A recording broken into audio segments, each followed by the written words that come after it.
This strike was not aimed at ships. It was aimed at the naval support base that keeps the entire Black Sea Fleet operational. On January 23rd, a major naval logistics hub in Crimea was turned into burning wreckage in a matter of minutes. The damage was estimated at tens of millions of dollars. Maintenance hangars collapsed, stored munitions detonated, and key coastal defense systems were rendered inoperable. What was once a protected hub for naval drone operations became a crater of twisted steel and fire. This was not a massive missile barrage or a large-scale attack. It was something far smaller and far more dangerous. At 3:40 a.m., the Russian General Staff believed the danger was far away. Their attention was thousands of miles to the north, where political pressure demanded a visible show of strength. To send that message, Moscow quietly pulled forces from its southern shield. Within 72 hours, multiple air defense units were reassigned away from Crimea. Mobile radar vehicles were redeployed, and interceptor crews were rotated out. Command centers were reduced to minimal staffing. On paper, it looked like a temporary shift. In reality, it created a fatal condition in modern warfare: a defense system missing its critical layers. Satellite analysis later revealed the scale of the gamble. Crimea's coastal surveillance density dropped by nearly 1/3. Radar coverage that once overlapped every 18 kilometers expanded into gaps wider than 45 kilometers. These were blind corridors large enough for hostile platforms to pass through undetected. Russian planners assumed Kyiv would not notice. They were wrong. As Russian units shifted north, electronic signatures vanished from the Crimean defense grid. They were not destroyed or jammed, they were simply gone. The risk is high, General. In Odessa, analysts watched the operational map update in real time. Where defensive icons once stood, only empty water appeared. No alarms, no explosions, just silence. In warfare, silence is never neutral. It is an invitation that someone was already preparing to accept. At 4:06 a.m., something unusual unfolded above the international airspace of the Black Sea. A surveillance aircraft was orbiting at 32,000 feet, safely beyond interception range. Its sensors were continuously mapping the electromagnetic terrain below. What it detected was not enemy movement, but an alarming absence of signal. Along the Crimean coastline, radar systems that usually transmitted every 2.5 seconds abruptly stopped. They went completely silent. For 11 uninterrupted minutes, entire sectors produced 0 active radar signatures. In modern warfare, that kind of silence is catastrophic. One missing signal can be a fault. 2 can be a coincidence. But when 5 coastal sectors go dark at the same time, it means the shield has been moved. Data analysis confirmed it. Russian redeployments had created electronic blind corridors wider than 40 kilometers. The surveillance aircraft sent no spoken warning or dramatic alert. Instead, it transmitted a compressed burst of data lasting less than 3 seconds. Inside a command room in Odessa, analysts watched the defense grid dissolve in real time. No one celebrated. They knew that silence like this is never stability. It is a countdown. At 4:21 a.m., the operation finally began.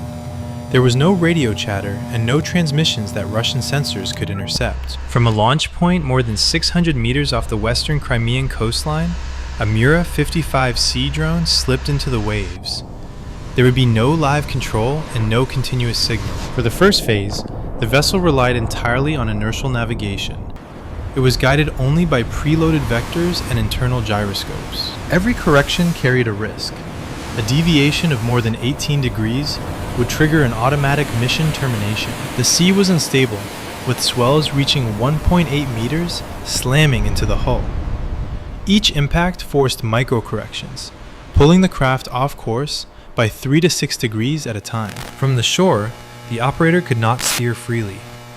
Regulations allowed only 2 manual inputs per minute to prevent detectable signal patterns. This was not speed warfare. The Mura moved at barely 7 knots. This was slow enough to blend into wave motion, but fast enough to survive the current. The tension was suffocating. One miscalculation would expose the drone to coastal radar. Above the waterline, the Black Sea looked calm. Below it, a a silent duel was underway between a $300,000 vessel and a defense network worth billions. At 4:34 a.m., the Russian Nebo M coastal radar complex detected something it was never designed to see. There was no solid target and no speed vector to lock onto. Operators noticed a subtle irregularity in the surface return pattern along the waterline. Technically, the contact did not exist because the object sat too low and too small to be a trackable threat. Yet, the system continued to flag it. Wave behavior in a 300-meter sector no longer followed a natural rhythm. For the radar crew, this uncertainty was worse than a confirmed contact. Within seconds, the anomaly was escalated. A Project 22,160 patrol ship was ordered to investigate.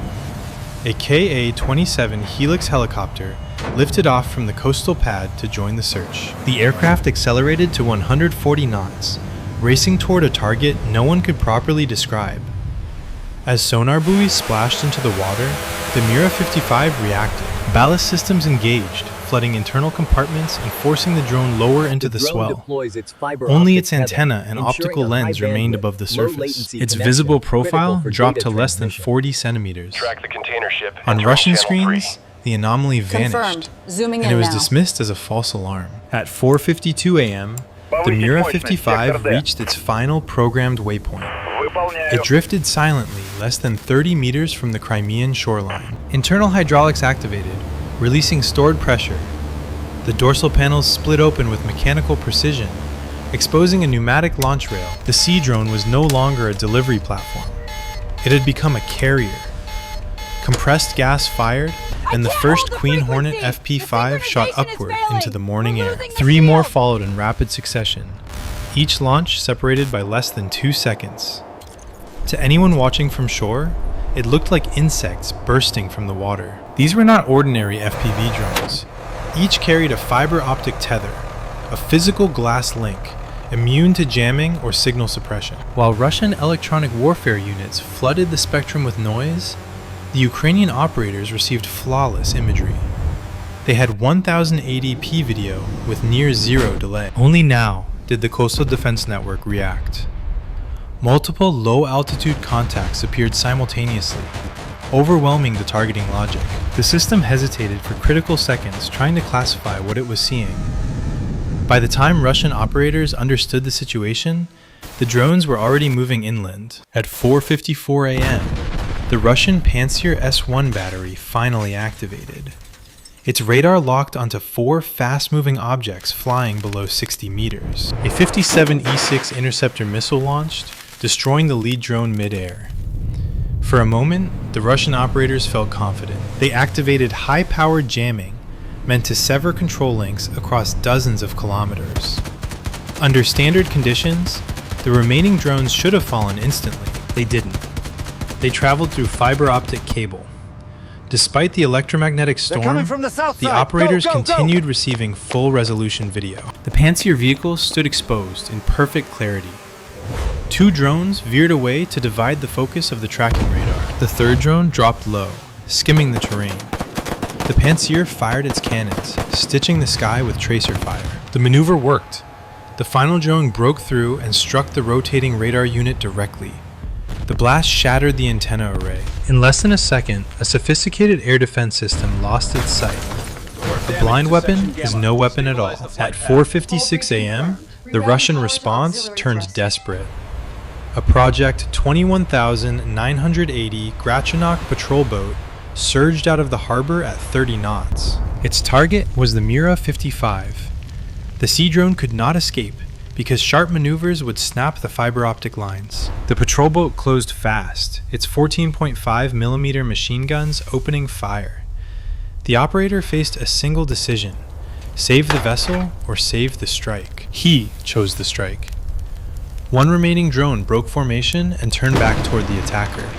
It accelerated to over 140 kilometers per hour, diving straight toward the patrol boat's bridge.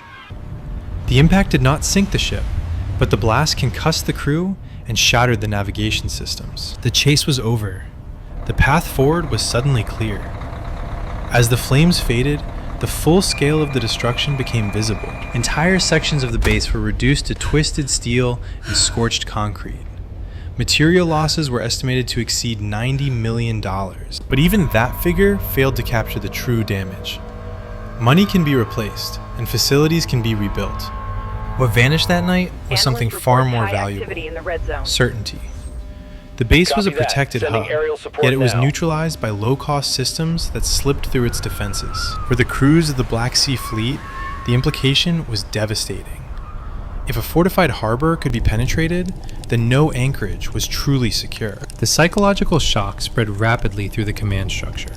Ships were dispersed and patrol schedules changed constantly. Fuel consumption surged as vessels were moved out of fear rather than strategy. Every unexplained radar contact became a potential attack. This was the real cost.